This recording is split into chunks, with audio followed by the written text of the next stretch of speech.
रामेछापमा जुर्मुराइसकेको छ।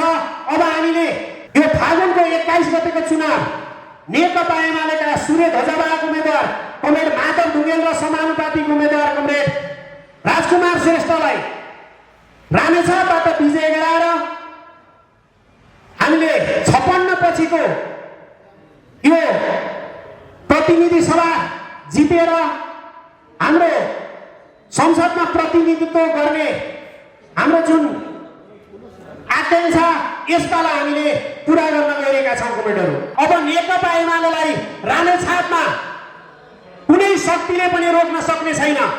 हामीले यसपालि यो विषम परिस्थितिमा चाहिँ हामीले कमरेड माधव ढुङ्गेललाई रामेछापबाट विजय गरायौँ भने तपाईँ हामी सबैको सिंह विजय हुनेछ। रामेछाप जिल्लाको लागि हो भने रामेछाप जिल्लामा भएको सङ्घीय निर्वाचनमा हाम्रो उम्मेदवारलाई अत्याधिक बहुमतले जिताउनको लागि हो। हाम्रो पहिलो मतदाता भेटघाट रामेछापको पूर्वी भाग लिखुको किनार लिखु तामाकोसी 2 सैपीको ढाडे सिरिसेबाट हामी कमरेड माधव ढुङ्गेललाई लिएर हिँड्छौँ। त्यहाँ एउटा उल्लासको वातावरणमा हिँड्छौँ। त्यसपछि हाम्रो अभियान गुम्देलसम्म एक सर हामी त्यहाँबाट सुरुवात हुन्छ। यसको अर्थ के अरे चुनावको अभियान निर्वाचनको अभियान हाम्रो सुरु भइसकेको छ भन्ने कुरा कमरेडले सम्झिनु पर्नेछ। हामी उहाँ त्यसरी हिँड्छौँ। तर तपाईँले यहाँ सँगसँगै काठमाडौँको कामलाई तपाईँले मेन ढङ्गले योजना बनाएर त्यो हिसाबले लागू गर्नुहुनेछ। ठुल्ठुला आमसभा गरेर लामा भाषण गर्नुभन्दा पनि छोटा छोटो आफ्ना सटिक कुराहरू राख्ने, साना साना टोली बनाउने, घर घर जाने, प्रत्येक व्यक्तिसँग भेटघाट गर्ने यो प्रक्रियाले हामीले प्रचार शैली गर्नुपर्छ। तामझाम गाडी घोडा बाजा गाजाले जनता प्रभावित हुनुभएको छ। यो कुरा हामीले ख्याल गर्नुपर्ने हुन्छ। यो सँगसँगै अर्को कुरा के हो पनि भने जस्तो 3 लेयरले हामीले कार्यक्रम गर्नुपर्छ।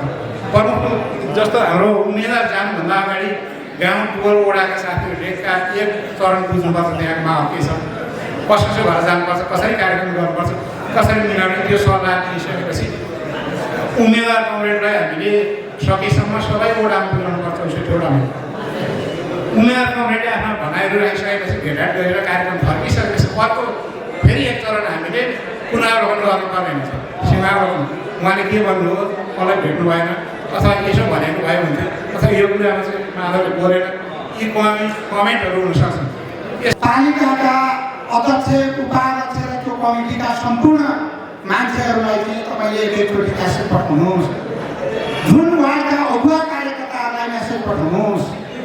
अनि अहिले देउपा पक्षका मान्छेहरू फ्रस्ट्रेसनमा भएकालाई मेसेज पठाउनुहोस्। र सबै पालिकाका मान्छेहरूलाई चाहिँ तपाईँले के भन्नुहोस् भनेदेखि लिस्ट त्यो गाउँको कमिटीको अध्यक्ष, वडा कमिटीको अध्यक्षसँग वडाको लिस्ट माग्नु। कम्तीमा तपाईँले 2000 चाहिँ लिस्ट पठाउनु पर्ने हुन्छ। त्यसले गर्दाखेरि हामीसँग पनि माधवले बोलेर त्यो दायाँ जम्मैतिर हेर्नुहोस्। हिजो एउटा महिला थिएँ फिटो खिची राखिरहेको बेला दागले लग्छु। त्यस्तो नहोस्। अहिले मुसुका हान्नुहोस्, यता पनि हेर्नुहोस्, उता पनि हेर्नुहोस्, आराम हुनुहुन्छ भन्नुहोस्। सबै नजिकका मान्छेलाई नमस्कार गर्नुहोस्। मेरो 2 शब्द लिनुहुन्छ। 64वटा वडा भूगोलको आधारले पनि ठिक छैन र त्यो जनसङ्ख्या भोटरको आधारले ठिक छैन भनेर भन्नुभएको छ। त्यसलाई निरन्तरता दिनु पर्ने भएको छ कमरेड माधव ढुङ्गेलले, हाम्रो उम्मेदवारले। दाइको पूर्णतया मान्छेसँगको एक्टिभिटी चाहिँ बढोस्, यो मेरो पनि सुझाव हो। दोस्रो कुरा भनेको अब दाइ यो भाषणतिर हामीले अन्तर्क्रिया भनेको यहाँ भाषणै 1.5 घण्टा भन्नु पऱ्यो। त्यसरी होइन। कार्यक्रम मन छुने तरिकाले जनमानसको भोट माग्ने तरिकाले जाउँ। त्यसमा म अहिले नेकपा एमाले झोले भने जस्तै म झोले नै हो, म भारी बोल्न तयार छु। तर मेरो कमिटीलाई भारी के हो त्यो कुरा प्रष्ट रूपमा तपाईँले भनिदिनुपर्छ। नम्बर 3 कुरा के भने जस्तै 70% भोटर काठमाडौँमा छन्, सबैले म गर्छौँ। तर त्यो 70% भोटलाई कम्तीमा 65% हामीले रामेछापमा उतार्ने कि नउतार्ने त्यो अहम प्रश्न छ। त्यो उतार्ने योजना के हो? त्यो जेलजी भन्ने कुरामा नकारात्मक प्रभाव छ भने हाम्रो परिवारमा पनि जेलजी त होला। तर हाम्रै छोराछोरीलाई पनि हामीले आफ्नो ठाउँमा सन्तुलित बनाउन सकेका छैनौँ भने हामी निर्वाचनमा राम्रो परिणाम ल्याउन सक्दैनौँ। त्यो कुरालाई सबैभन्दा पहिलो ध्यान दिनुपर्छ। आज पनि परिस्थिति राम्रो छैन। आजसम्म त शान्ति देखिएको छ, तर केही दिन पछाडि माहौल बिग्रिने जाने सम्भावना छ। ठुलो धनराशिको खर्च हुने सम्भावना पनि छ र ठुलै दलको चाहिँ साङ्गठिक हमला गर्ने हामी जस्तो पार्टीहरूले जस्तो एमाले काङ्ग्रेस लगायतका पार्टीहरूले हमला गर्ने किसिमको योजनाहरू पनि बनिरहेको छ। यो कुराप्रति पनि ध्यान दिएर हामीले अत्यन्तै सतर्कता हुनुपर्छ। तर हामी काहीँ पनि उग्र बन्ने होइन, हामी आफू उग्र बन्ने होइन, अत्यन्तै संयम शान्तिपूर्वक जानुपर्दछ। नेकपा एमालेको स्थानीय कमिटी कसरी परिचालित भइरहेको छ यसले जनाउँछ है। त्यस कारणले गर्दाखेरि माधव ढुङ्गेल जतिको व्यक्तित्वलाई त उहाँले को बाबु भन्ने सोच्नु भइसकेको त भोलि हामी जस्तो मान्छेको के गर्ने। अहिले आइटीको जमाना छ, तपाईँ माधव दाइसँग एकदम नजिक हुनुहुन्छ। अहिले अब माधव दाइसँग हामीले व्यक्तिगत कुरा गर्नु पनि एकदमै बिजी हुन्छ। त्यस कारण आइटी टिम चाहिँ अत्यन्त सशक्त बनाउनलाई यो तपाईँले माधव दाइहरूसँग बसेर सल्लाह दिनु होला भनेर मैले भने। अनि तपाईँ चुनाव जित्छु भनेर तपाईँहरू घरमा बस्नुहुन्छ, गाउँ कमिटीले खै उठाएर गाउँ कमिटीले खै काम गरेको, गाउँ कमिटीले कुनै काम गरेको छैन, एउटा सिटको भएको छैन।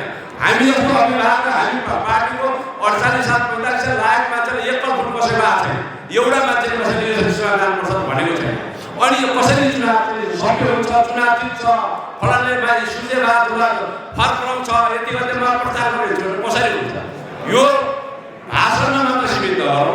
यो तपाईँहरू जुन पनि मनमा बढी अधिकार नेताहरू हुन्छ, केन्द्रीय नेताहरू हुन्छ, पार्टी जिल्ला कमिटी स्थायी कमिटी पार्टी कमिटीको भन्नुहुन्छ, तपाईँहरूले वडामा गएर काम गर्नुहोस्, वडामा गएर काम चलाउनुहोस्। अनि तपाईँले आफ्नो कुर्सीमा बसेर मनमा बसेर ठुलो भाषण गरेर यहाँ केही हुँदैन।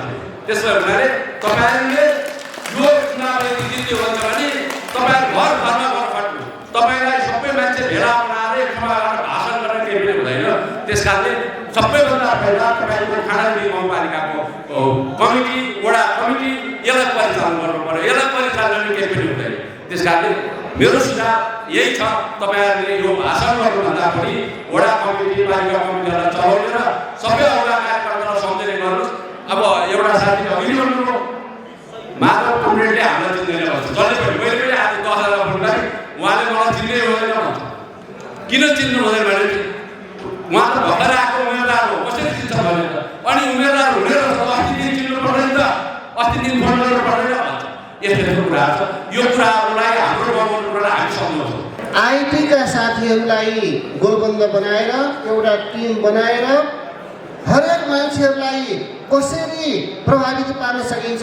यो अहिलेको दुनियाँ समयअनुसार दुनियाँ हुन्छ।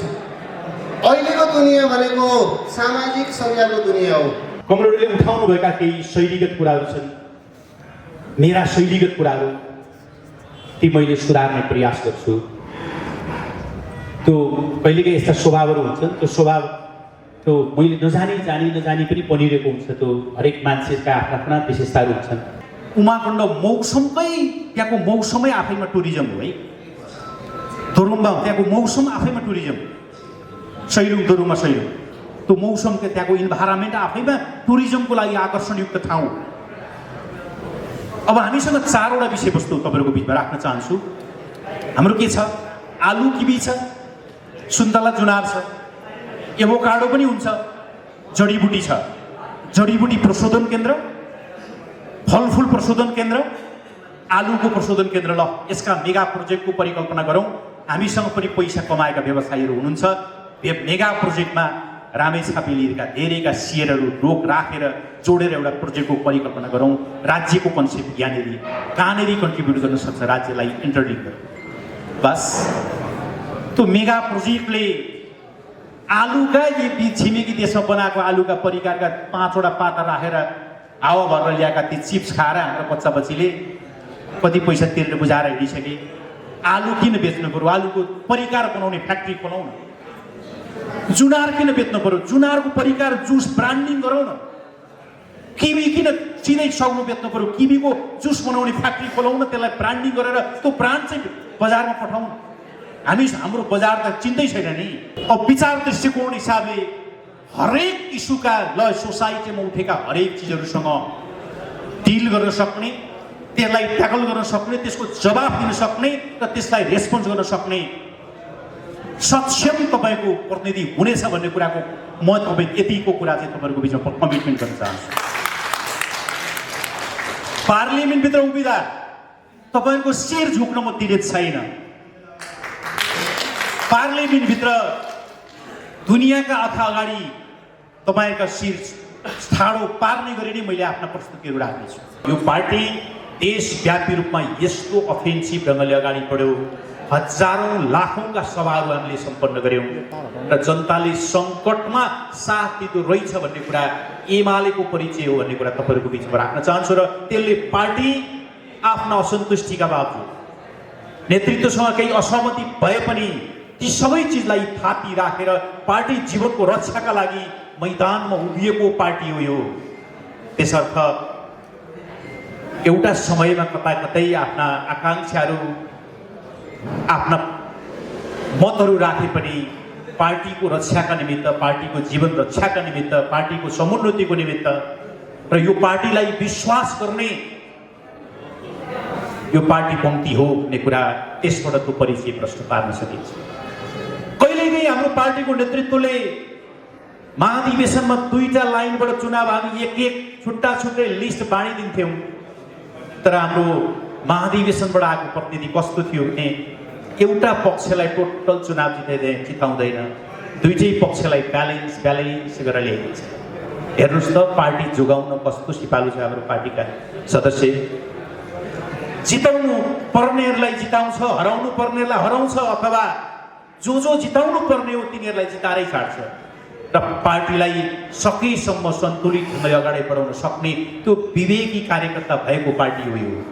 नेपाल र भारतका सीमाहरूको अन्तिम टुङ्गो लगाउने अठोट केपी ओलीले गर्नुभयो। विज्ञ समिति, सीमा विवादको विषयमा विज्ञ समिति बनाएर इपिजी प्रतिवेदन जबरजस्त भारतलाई बुझ्नको लागि प्रयास गर्नुभयो। एक दोस्रो, चीनसँगको पारवन सन्धि र चीनसँग गरिएकाहरू विकाससँग जोडिएका, आर्थिक विकाससँग जोडिएका सम्झौताहरू, यो 2टा इस्युसँग जोडिएको केपी ओलीमाथिको आक्रमण हो भनेर तपाईँ हामीले बुझ्यौँ भने सायद असत्य हुँदैन। नेकपा एमाले राजनैतिक स्थायित्व र शान्तिको पक्षमा दृढतापूर्वक उभिन्छ। नेकपा एमाले आर्थिक विकास र समृद्धिको एजेन्डालाई आफ्नो प्राइम एजेन्डा बनाएर अगाडि बढ्छ। नेकपा एमाले सामाजिक न्याय र समानताको मुद्दालाई सर्वोपरिमा राखेर अगाडि बढ्छ।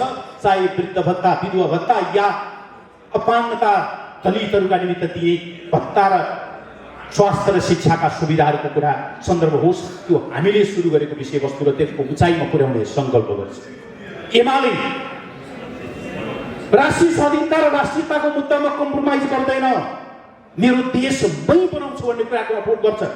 नेकपा एमाले सुशासन र पारदर्शिताको कमिटमेन्ट गर्छ, भ्रष्टाचारको समूल अन्त्य गर्नको लागि सङ्कल्प गर्छ र 46 साल पछिका यो ठिक छ, नयाँ पुस्ताले उठाएका एजेन्डालाई हामी समाधान गर्नका लागि तयार छौँ भन्ने हो भने आऊ हामी के गरौँ, पार्लियामेन्टबाटै अब आउँदो पार्लियामेन्टबाट घोषणा गरौँ 2046 साल पछाडिका राजनीतिक नेता, उच्च स्तरका व्यवसायी, पत्रकार, सुरक्षा क्षेत्रका उच्च सुरक्षाकर्मी, सुरक्षा क्षेत्रका व्यक्तित्वहरू, रिटायर्ड सुरक्षा प्रमुखहरू सबैको चाहिँ सम्पत्ति छानबिन गर्ने कुराको सङ्कल्प गरौँ। त्यो कुरामा हस्ताक्षर गरेर छानबिन समिति बनाउन नेकपा एमाले तयार छ। यो हिंसाका विरुद्ध हो, त्यसै गरी अराजकताको विरुद्ध हो र यो देशमा विध्वंस मचाउनेका विरुद्ध यो चुनाव हो। त्यसै गरी प्रतिगमनका विरुद्ध यो चुनाव हो र नेपालको भूराजनीतिमा खेलेर नेपाललाई किरीटस्थल बनाउन खोज्नेहरूका विरुद्ध यो चुनाव हुन गइरहेको छ।